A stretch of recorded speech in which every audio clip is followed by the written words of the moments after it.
everyone. Happy Thursday. Welcome to So What, the Marketing Analytics and Insights live show. I'm Katie, joined by Chris and John. This week, we're actually doing essentially sort of what Chris likes to call a bake-off. But basically, what we're doing is we're going to be looking at different AI-assisted content writing tools. Because a few weeks ago, I started this project of seeing if an AI-assisted writing tool could help me produce more content. And in that, really to sort of get me started with writing the content versus writing it for me.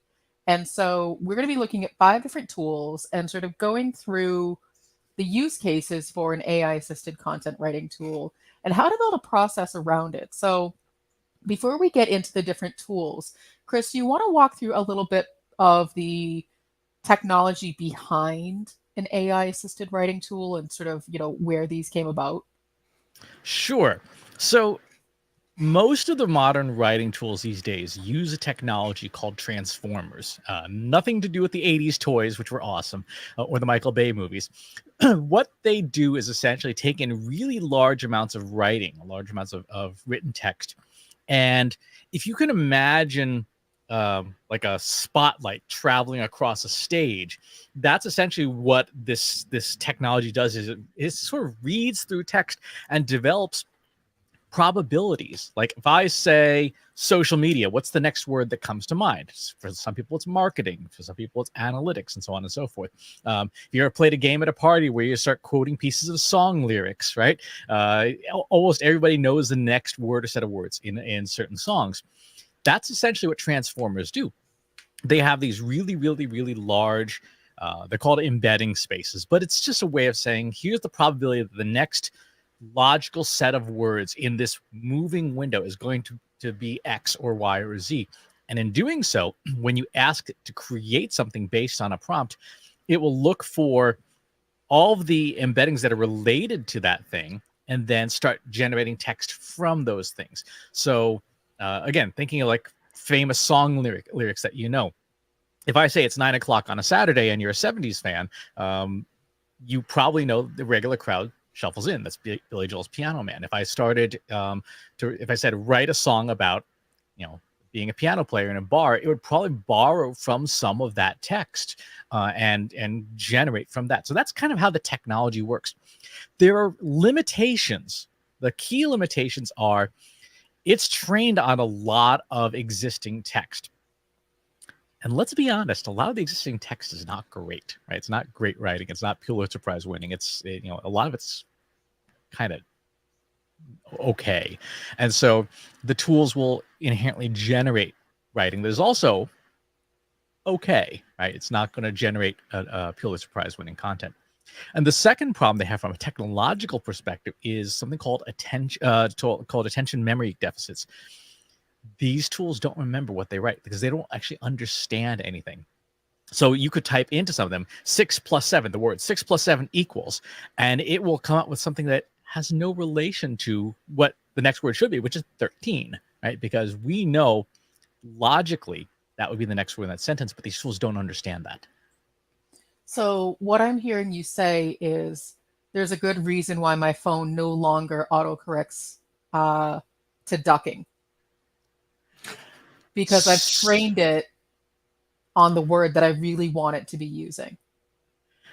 Yes, but your phone uses a different architecture. It uses something called an LSTM, long short-term memory, as opposed to transformers. But yes, it's similar in concept. Sort of Duck this shit. it's the predictive text basically is what it comes down to is if I'm reading hundreds of millions of pieces of content and someone asks me what is the next word in, social media, then based on all of those things, that's the predictive text. It's going to be marketing or manager or, whatever the thing is. And what I'm understanding is like your phone essentially sort of does the same thing. It's the natural language processing to say, okay, based on the type of content that this individual user creates versus the big widespread these content writing tools, this is the next likely word that I'm going to suggest.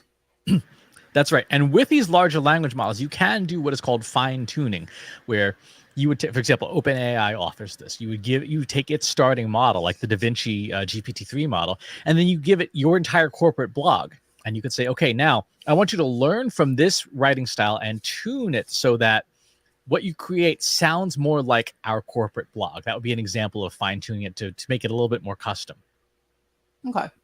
So I don't want to get too bogged down in the weeds of the technical details, because what I think a lot of us, myself, maybe John, you tend to be more technical than I am, is what we're trying to understand is, are these tools that can help us do our jobs more efficiently? And so, like I said, I'm not trying to replace the task of actually writing the content. What I'm trying to do is sort of get like a head start on writing the content, because that's what takes me the most time, is actually getting the content started. And what I found, at least so far, is these tools can at least give me like a rough outline as something to react to. And when I have that thing to react to, I'm like, oh, okay, now I know exactly what to do. And it takes me a fraction of the time to finish the post, start to finish.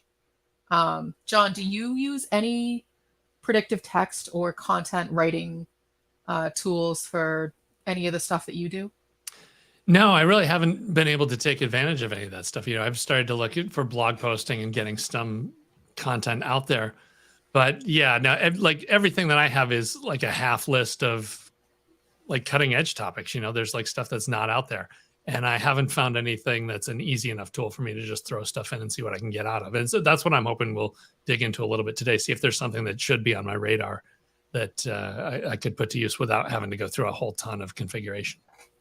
Well, I think that is exactly what we're going to be doing today. So, Chris, where do we want to start? Let's start with just talking about the different tools that we're going to be testing. So we're going to be testing 5 different tools. We're going to start, we have outranking.io, which they were kind enough to extend us an account. GoCharlie.ai, which again, they were kind enough to extend us an account. We signed up for a free trial of Lately. We have a paid account with OpenAI, which is sort of the granddaddy of them all in terms of language models. I tried signing up for a free trial with Jasper AI, but they require a credit card. They say it's a free trial, and then at the bottom it says, actually, we're going to charge your card money, and the charge will be dropped in a couple of days. So I said, no, we're not going to do that. So they're not in the consideration anymore, and instead we're going to use Copy AI. So these are the 5 tools that we're going to use today. Several of these have similar features, like a one-click blog post kind of thing, and others have slightly different features. So let's start with OpenAI, which is probably the one that people have heard the most about. It actually doesn't have much of an interface because the company is sort of the back end for a lot of these other tools. A lot of these other tools integrate with it, but they do give you this playground to try this out. Their software works best with a prompt. So let's go ahead and come up with a prompt. We're going to do this. Write 6 paragraphs about the importance of social media ROI. Now, before I hit go on this, Katie, what are you expecting it to write about?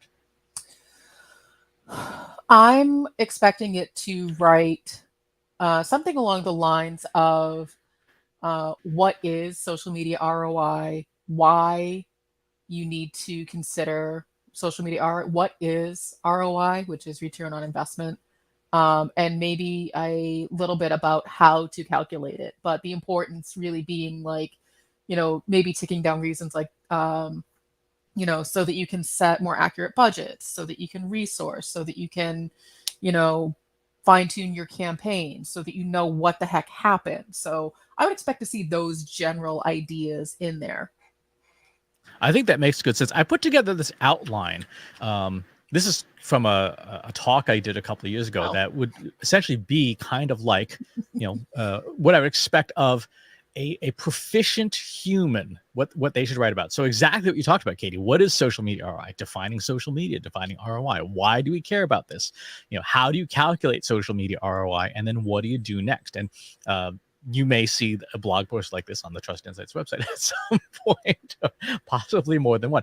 But this is sort of my checklist my sanity check for what these tools are going to develop. If a tool is really well suited for building content that requires a minimum of editing, it should come up with at least some of this, right? One would think. All right, so let's go off to the races. We're going to start with OpenAI. Let's crank this up and give it as much room to run as it can, and see what happens. Let's see. There are a number of ways to measure: track leads, track sales, track number of new customers. Okay, so it did 5 paragraphs instead of 6, but what it's saying here is not entirely, I mean, it's not wrong. This ROI of social media is a great way to justify your budget, show the value of your activities. So I think that seems reasonable, right? I think it does. And so, as I was sort of saying earlier, in terms of my personal use case, this is the kind of information. So I've been using OpenAI because that's the tool that we have an account with. This gives me a general outline as a jumping point. So I would take this and probably rewrite 90% of it, but at least it gives me an outline and a structure to follow that's logical, sort of breaking down that, where do I even start? There's so many things I could say. This at least gives me that, okay, here are 5 points that I can make about social media ROI, and maybe I can expand upon it in a different post. Right. Okay. So that's our first example, and that's like I said, that's a decent start. One thing I think is really important to mention here, and we're going to try and get them on one of our channels or shows at some point, but I had a chance to chat with attorney Ruth Carter she's based in Arizona. They're based in Arizona, and they said the law about AI generated content is reasonably settled. And what alarmed me was this: purely AI generated content is in the public domain because it was generated by a non-human. And they said the law in question references the chimpanzee that took a selfie. This was a few years ago. A chimpanzee took a selfie, and the photographer filed a copyright and was going to charge newspapers to run this. And it went to court, and the court ruled the photographer doesn't own that photo. The photo is in the public domain because a non-human took the photo, made the content, and therefore copyright does not apply to it. And so Ruth Carter's explanation when I was chatting with them at Content Marketing World was, if you just use the output of an AI, just copy paste it, it is in the public domain. You cannot copyright it.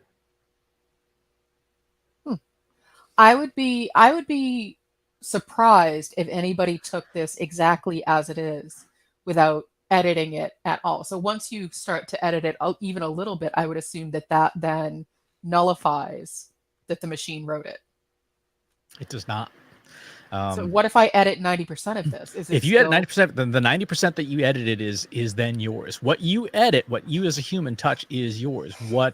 But if you left like the last paragraph, you end up with this essentially a differential copyright where the first 4 paragraphs are owned by Trust Insights and the last paragraph is public domain. Now, the caveat here is someone has to prove that in court, right? But just from an intellectual property perspective, and again, I want to get Ruth on one of our shows to talk in detail about the law and how it applies, because with all the things happening with the image creation tools, that raises really big important questions about what do you actually own.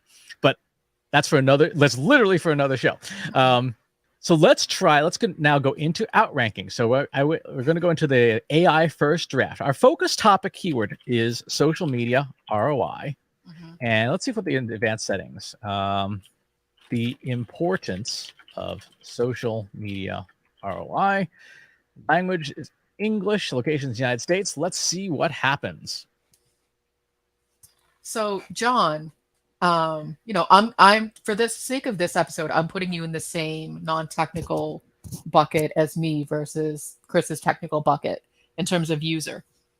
What kind of usability or lack of information architecture and interface is acceptable for your standards? Like, how far are you willing to go to learn how to use the system versus something you can literally just plug in a keyword and then just go?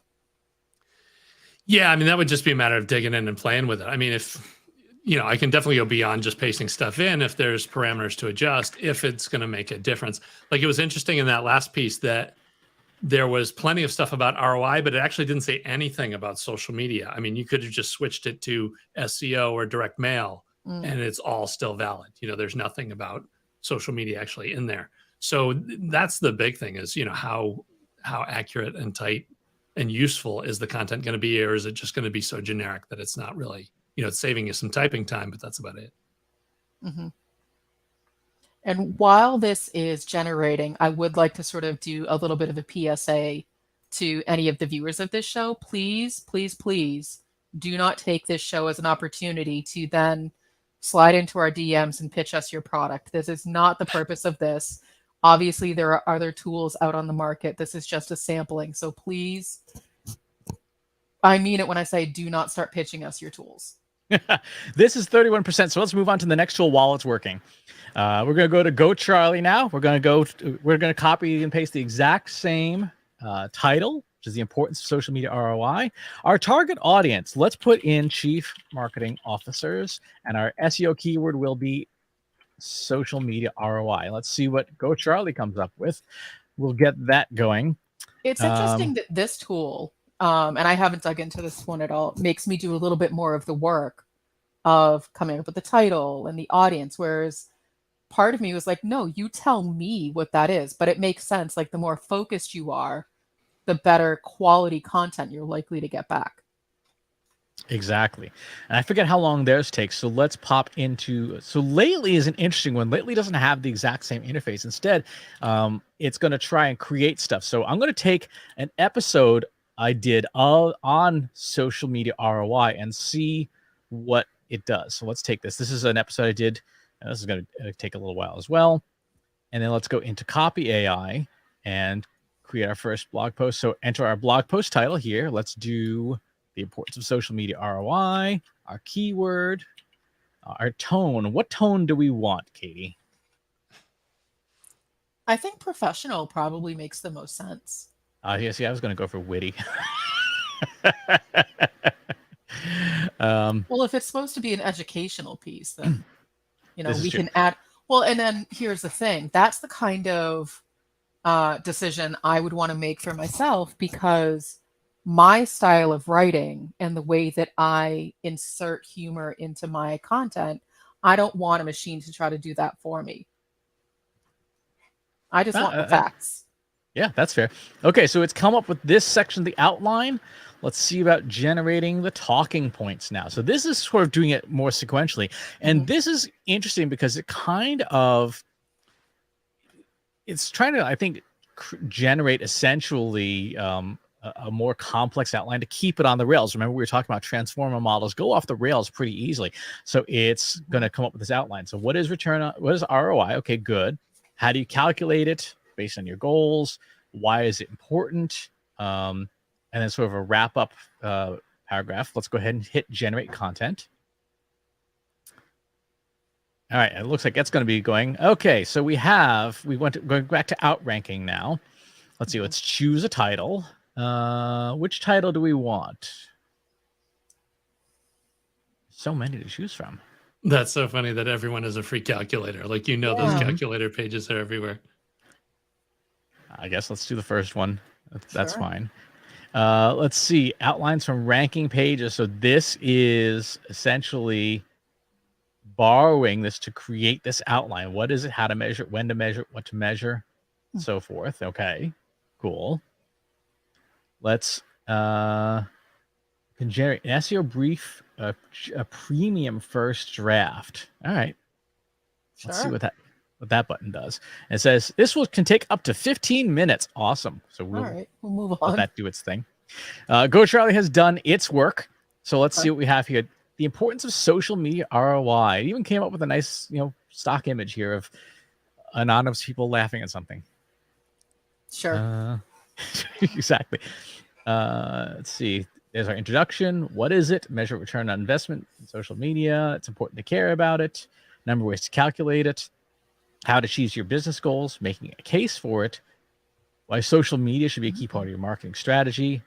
And then what metrics to use. So this section here is factually wrong.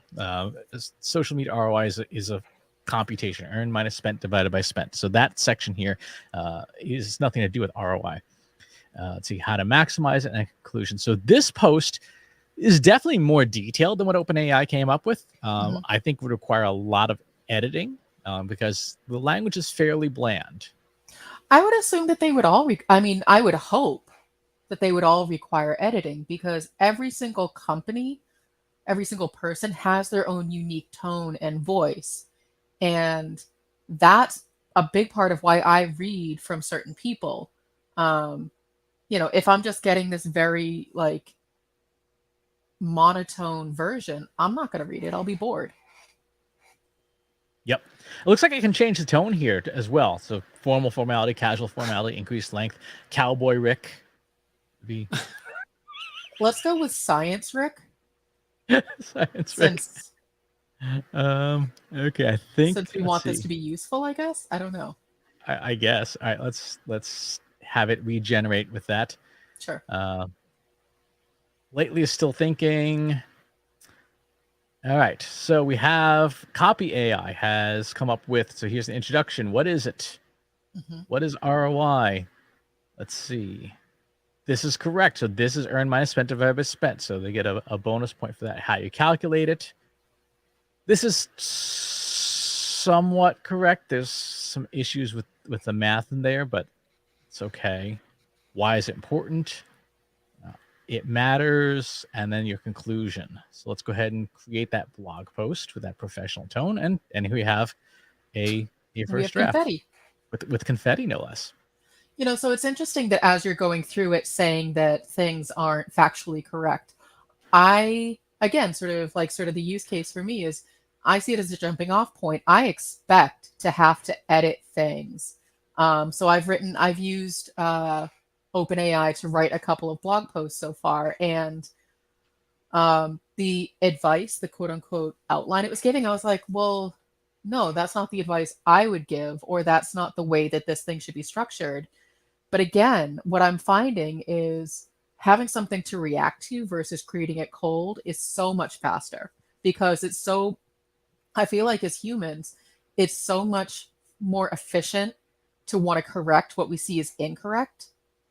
So if you look at this and go, no, it's all wrong, let me do it right the first time and just write it up. It's like, oh, that took way less time because you're like, let me fix the thing.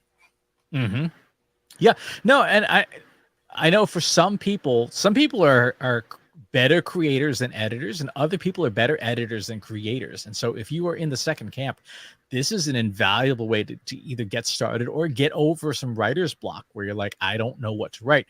It's easy for you to have a machine write something and go, no, that's not what I write. And it sort of hijacks your brain into saying, oh, this is how I would do it. And in turn, you can create that content. I'm going to go ahead and take a look. Let's see what happened here. If Science Rick did anything different. I don't really see anything different about using Science Rick. So, okay. We'll go ahead and just store this. And let's see how outranking it is. So outranking has we have what is social media ROI. That's some odd artifacts in the text there. Setting up your metrics, value of metric. That's okay. No. How to measure it, when to measure it, how to build a better social media strategy in 2022. Okay. Well, so this goes back to where are these systems, these programs getting their information? And I think that's one of the, buyer beware tales. And I'm not saying that any one of these is better or worse than the other, but in terms of how much editing you're willing to do and how much subject matter expertise you have on the thing you're asking it to write, those are considerations, because if you are asking it to write about something that you don't know all that well, that is a huge risk. Yep. Okay, let's see what we got here. So lately it's just doing summarization of text content. So it took it took a social post, it took a blog post and just turned it to social post. So it's not generating net new text. Okay. So that's not going to be a good apples to apples comparison. No, but it is a use case that I can see that, some people would want to have. It's like the abstract of a research paper. What the Mhm. heck is this thing about? Do I care about the topic before investing all of that time to watch this video or read the thing? So that is still a good use case. And Mhm. it looks like, so I see the Twitter icon at the top, like, oh, okay, it's going to give me like a little social post snippet. That's a really helpful thing. Yep, exactly. So that's what we've come up with. We've got 4 completed posts, 4 completed articles with very different styles, I think. Well, In completed terms, by the AI, not completed. yes, completed. So we have 4 first drafts. Let's Okay. call it that way. 4 Yeah. machine generated first drafts. And now it's up to us to take this and take it to the next step. Now, in terms of speed, OpenAI's GPT-3 by far was the fastest. Like we watched it generate in real time, and it was really, really fast. The Charlie was the second fastest. I would say outranking and copy AI seem to be about the same. Charlie's had the least setup of the UI tools, right? There were more steps in copy AI and outranking for keyword and stuff, whereas Go Charlie's like, okay, you just give me the keyword and I'll come up with something. Mm-hmm. In terms of quality of output, like you said, they're all good enough to start editing. Mm-hmm. Well, and it's funny because with OpenAI, yes, it was the fastest, but you got the least amount of content to work with. Mm-hmm. And so those are the trade-offs of, do you want something that is super polished and already, has like, so this is outranking. It gave you like the H2 headers and it gave you, all the way that it should look and the formatting. And so then you have to spend a little bit more time waiting for it to generate in order to get that. But the trade-off is the work is mostly done. Now you just need to make sure that it's accurate and in your own company's brand and tone. Exactly. And it does have some other neat stuff here. Like I hit optimize and it's saying, hey, this is probably some additional things you might want to add into this post. Yeah, So- they have a real SEO slant, don't they? I mean, that's their number one concern on this. Which makes sense. I mean, that at the end of the day, theoretically, that's a big part of why you're writing more content is to boost your SEO. Yep. Let's see if copy AI has something similar. So you've got tools, popular tools. That's Instagram captions. So that's not... Which is still helpful, but not in this instance. Yeah, exactly. So, John, okay. what is your, like, as you're watching this all play out, like, how is this making you feel as a creator? Yeah, it doesn't hit as hard as creator, but as someone that's doing any kind of curation, I mean, it's huge. Especially, I like that ability to summarize other posts and articles and just have it go right to social. I mean, you could literally just crank those out and then you load those up into Hootsuite and there's your social summaries. And that's real curated content. It's not just like taking sound bites. And then, yeah, totally from an SEO, I hadn't thought about that much, but this idea of just loading up, the 20 best pages from Ahrefs and then turning that into your own content on your own site that's fully optimized, that just seems like a no-brainer that you could bang through.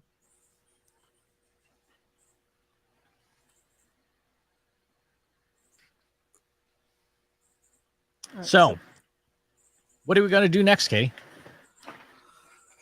Well, what we're going to do next is use these 4 different pieces of content to write 4 different blog posts and post them on our website. But in terms of if we had to make a decision here and now in terms of I need a tool that's going to assist me in writing even bigger volumes of content that's high quality, I would start to look more seriously at a tool like Outranking versus OpenAI, which is what we're currently using, because it gets me farther along in the process. I mean, so Go Charlie does a similar thing. And so those tools that's what I would start looking at in terms of making those decisions of, okay, I need to weigh the cost against the benefit.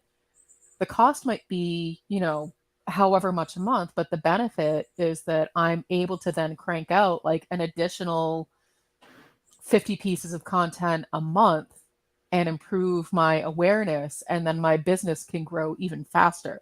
So that subscription fee might be, minimal compared to what I'm able to bring back. Yeah, I mean, having gone through this, now we've gone through the exercise here. I would say of the different tools, if I had a team of people who were fairly junior, I just needed, a lot of first drafts and stuff. I would say Go Charlie, the one-click blog experience was super fast, and it generated good enough content that then, a subject matter expert has to tune up. Outranking, I thought, had probably the most thorough approach to generating really good content. I think it requires more subject matter expertise of stuff like SEO to begin with. So if you've got like really junior people, this might not be the tool for them. But if you have people who are proficient at content and they just need something to get them going faster, get to a first draft faster, I think Outranking really fits the bill there.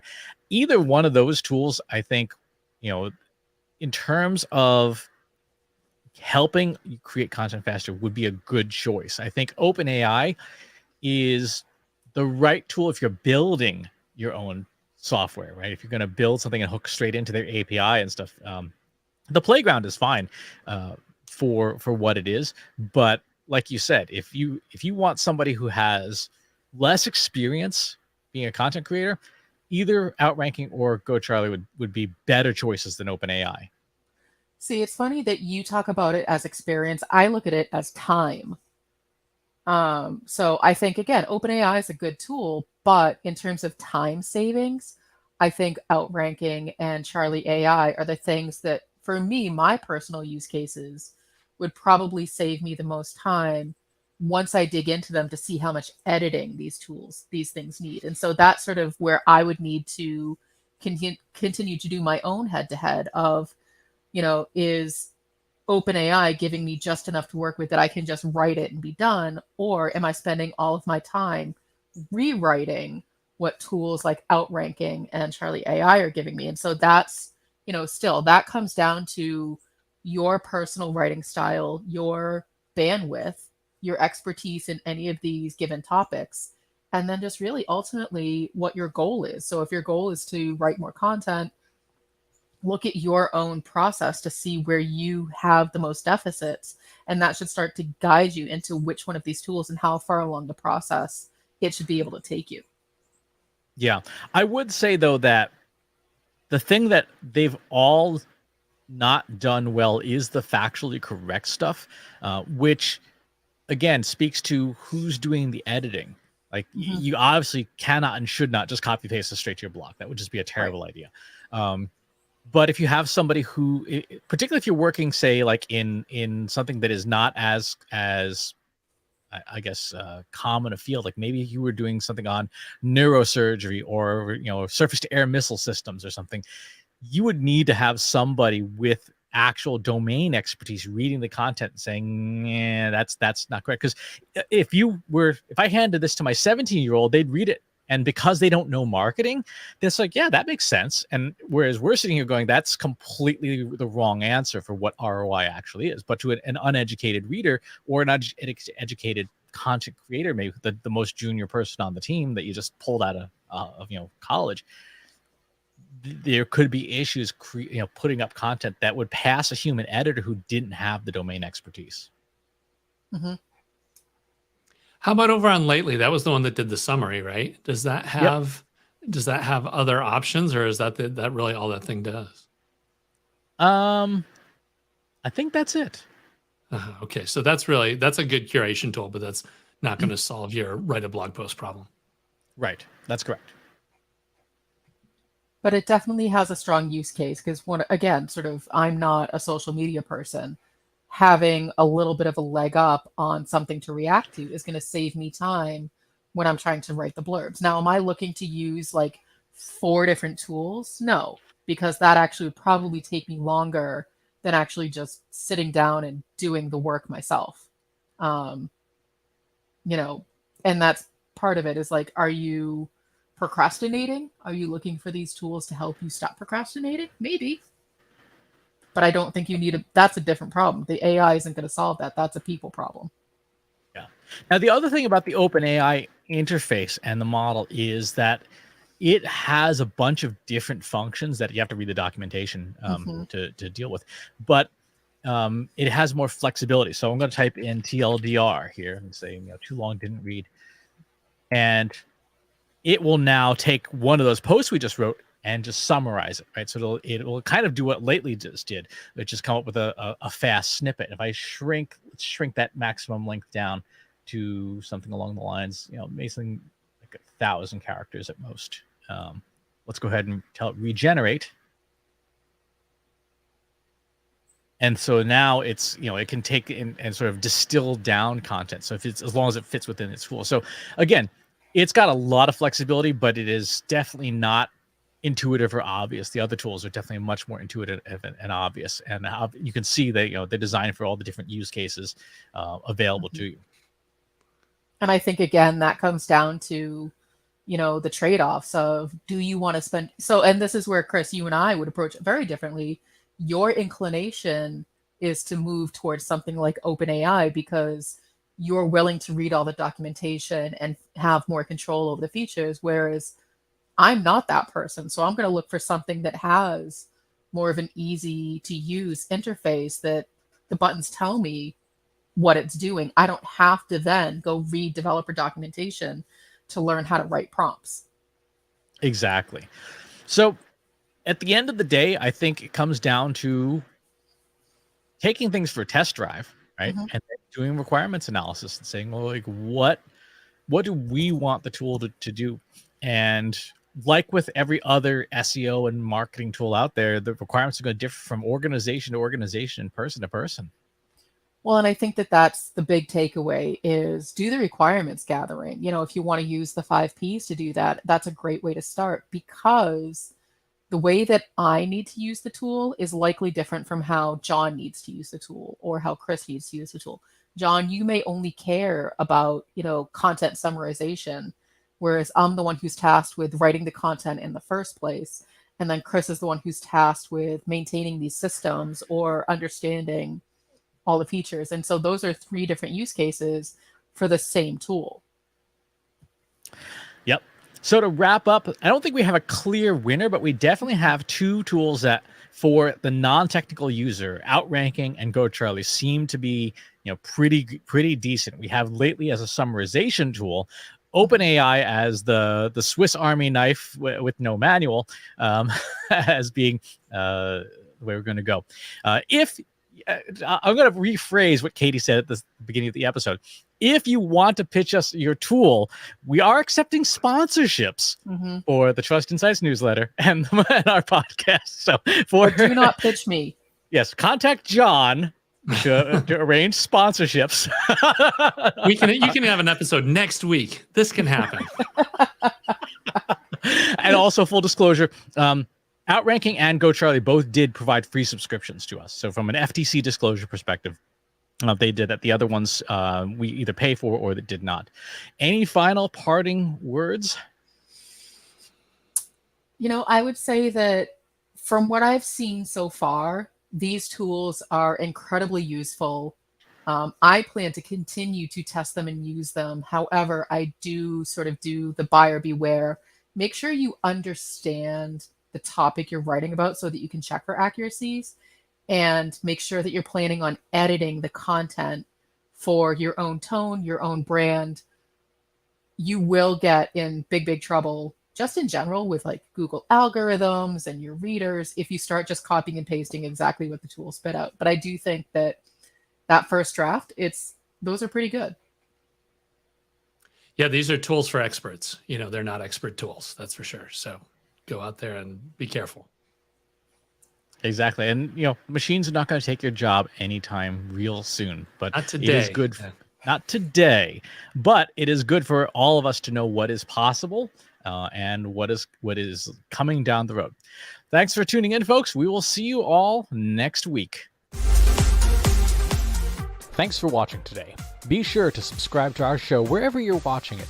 For more resources and to learn more, check out the Trust Insights podcast at trustinsights.ai/TI podcast and a weekly email newsletter at trustinsights.ai/newsletter. Got questions about what you saw in today's episode? Join our free Analytics for Marketers Slack group at trustinsights.ai/analytics for marketers. See you next time.